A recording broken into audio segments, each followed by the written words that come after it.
right, the guys that did not participate were Jair, A.J. Dillon, Elton Jenkins. Limited were Rome, Aaron Jones, Isaiah McDuffie, Jonathan Owens, T.J. Slayton, Preston Smith, and Christian Watson.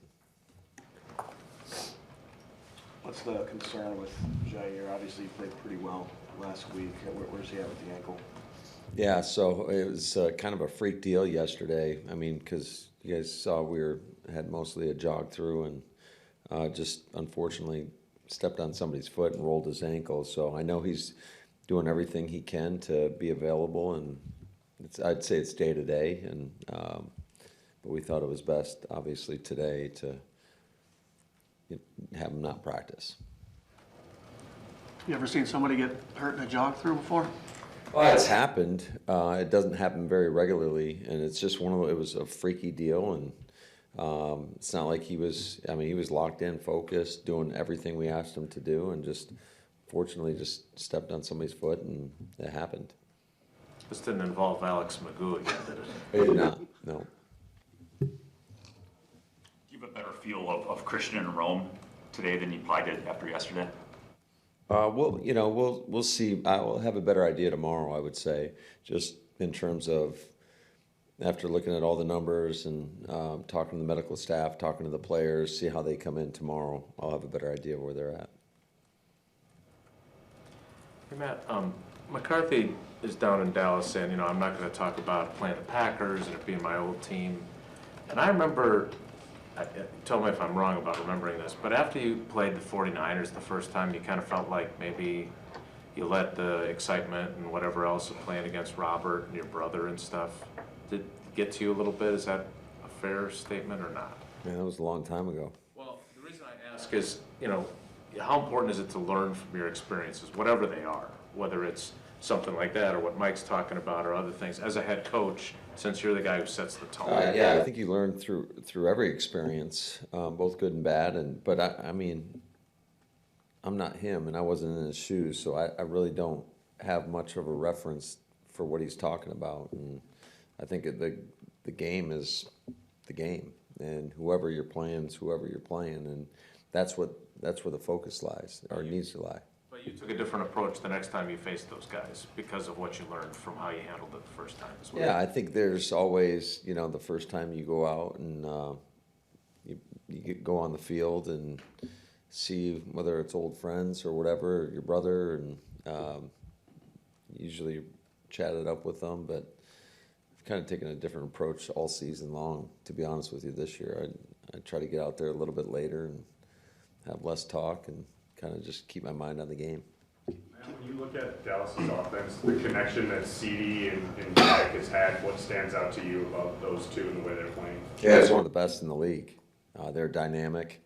They're super explosive. Obviously, they're going to try to find different ways to get him the ball, and he's such a threat in terms of his ability to make people miss, to use his speed to outrun people. He's a big, strong guy. He can break tackles.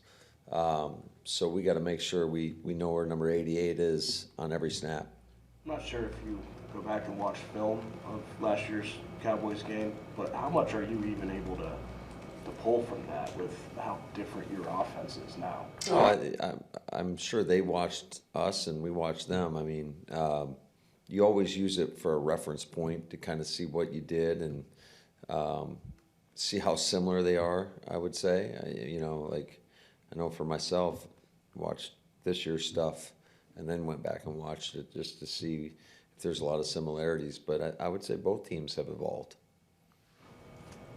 This is kind of a logistics question, but with the big snowstorm coming, is that going to impact travel for the Packers at all?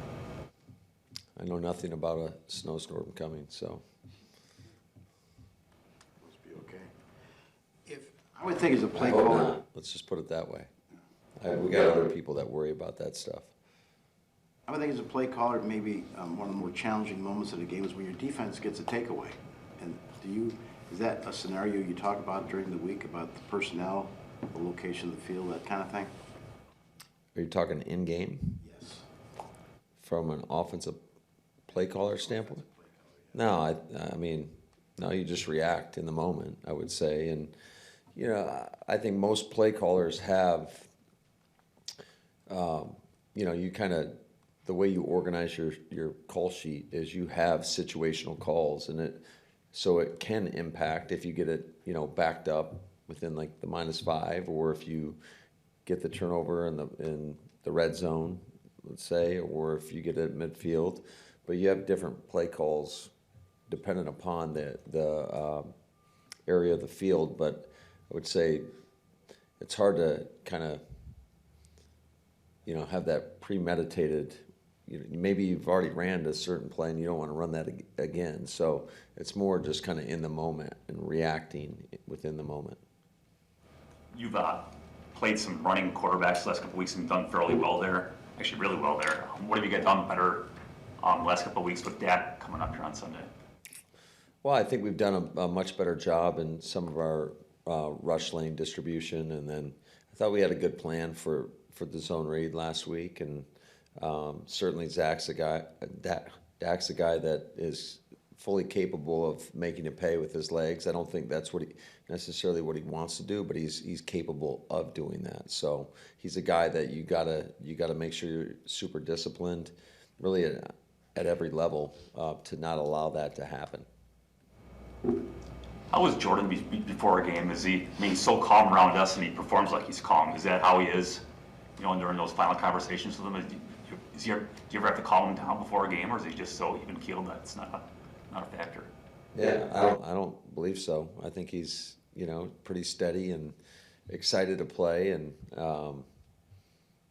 but I don't have long, drawn out conversations with him prior to the game. I mean, I kind of let those guys go. I mean, the coaching, in my philosophy at least, is you coach Monday through Saturday, and Sunday you got to let them play. Not to say that you don't have conversations with them. Like, there might be last minute adjustments or whatnot, and certainly on the sidelines you have some conversation. But you know, once it gets to game day, you let those guys go.